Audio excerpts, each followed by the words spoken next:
recognition of unwavering commitment, faithfulness, and dedication in attending every session held from February 28 to March 21, 2026. Certificate of recognition is awarded to Shalice Alejado.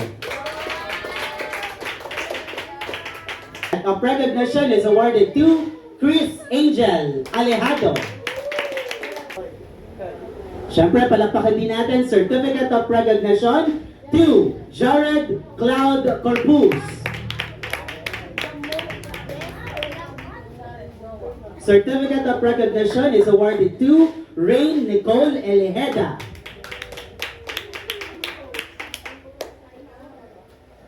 Certificate of Recognition is awarded to Ralph Noah Elejeda. Di na kayo pumapalakpak. Certificate of Recognition to be perfect attendance. This certificate is awarded to Prince Paul Galarpe.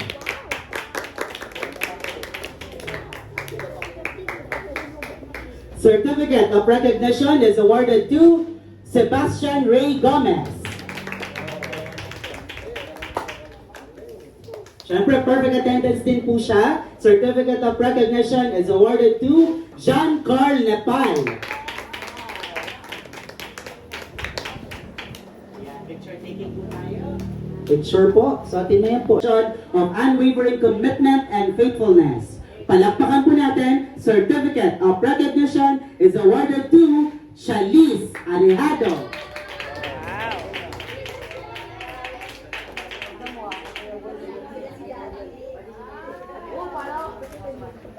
Kasama din po natin siya na ma-recognize dahil isa din po siya sa mga nagli-lead po sa atin every worship.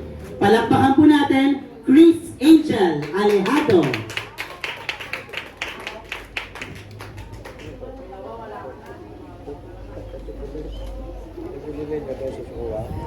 Bigay ko. Certificate of Recognition to be Volunteer Youth Leader. Lagi siyang nagpipicture, lagi siyang nasa laptop palagi. Prince Paul Galarpe. Wow. O, syempre kasama din po natin siya. Bagamat di natin nakikita palagi, pero alam ko, lagi po siyang tumutulong po sa atin. Jean Carl Nepal.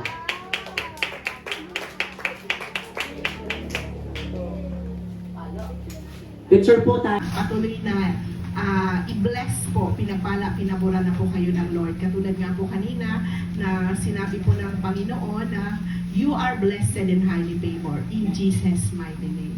Kaya tayo pong muli ay manalangin. Dakilang Diyos, aming Ama na makapangyarihan sa lahat, sa pagtatapos, Panginoon, ng gawain, Panginoon, ng discipleship training, Panginoon, ng kabataang ito, Panginoon. Tunay nga po, O Diyos, na sa iyo po kami nagtitiwala, O God, Lord. Sa iyo po kami nagbibigay, Panginoon, ng papuri dahil nga po, Panginoon, ang mga youth ng JCIM. Tambubong, Panginoon, ay truly indeed blessed, O God. Hallelujah. Kaya salamat sa buhay ng aming mga kasamahan, ng Pastora Rosie Sodayo at sa kanya mga leaders na patuloy na sumusuporta sa gawain para po, Panginoon, sa kaluguran mo. Kaya sa hapong ito, Panginoon, pinagpala mo na yung mga kakainin namin, bless mo na po ito, pinagpala mo na yung mga kamay na ginamit mo upang sila po, Panginoon, ay ma-bless. Ito po ang aming samot dalangin sa pangalan ng Ama, ng Anak at ng Diyos Espiritu Santo. Everybody says, Amen!